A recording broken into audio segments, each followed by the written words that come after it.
बालदोस्तानो, आज आपण इयत्ता पहिलीच्या बालभारतीच्या पुस्तकातील कवी सुशील पगारिया यांची बीज ही कविता ऐकणार आहोत। बीज म्हणजे बी।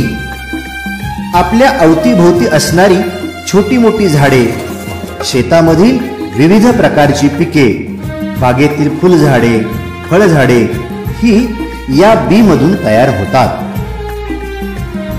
बी मातीत पुरून त्याला थोडं पाणी घातलं की काही दिवसांनी त्यातून कोंब बाहेर येते। त्याला छोटी छोटी पाने फुटतात व त्याचं सुंदरसं रोपटं तयार होतं। मग त्याला फांद्या येतात आणि हळूहळू त्याचं मोठं झाड बनतं। मग ते फुलाफळांनी बहरून जातं।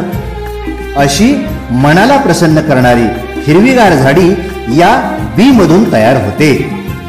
या इवल्याशा बी मधून तयार होणाऱ्या झाडाची गोष्ट बीज या कवितेतून आपण ऐकूया।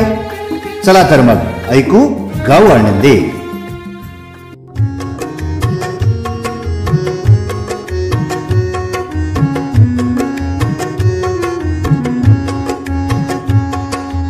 इथं काय रुजत, इथं काय रुजत,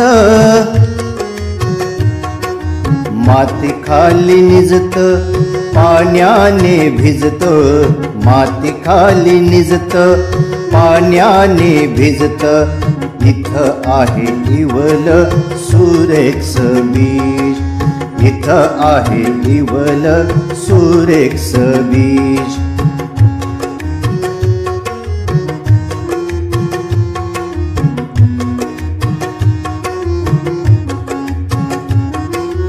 एवढासा कोंब हळूच येईल वर, एवढासा कोंब हळूच येईल वर, सूर्य म्हणेल त्याला माझा हात धर, सूर्य म्हणेल त्याला माझा हात धर।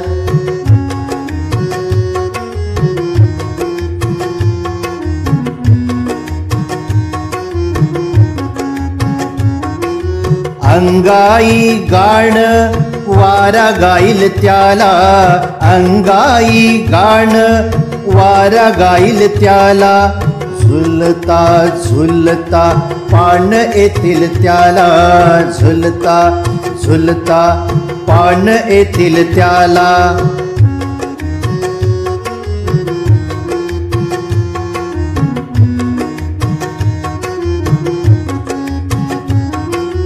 इवल्याशा रोपाचं झाड होईल छान, इवल्याशा रोपाचं झाड होईल छान, फुला फळांनी बहरेल रान, फुला फळांनी बहरेल रान।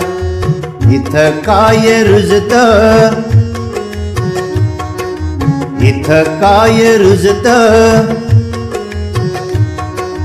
माती खाली निजत, पाण्याने भिजत, माती खाली निजत, पाण्याने भिजत, इथं आहे इवल सुरेक्स बीज, इथं आहे इवल सुरेक्स बीज, इथं आहे इवल सुरेक्स बीज।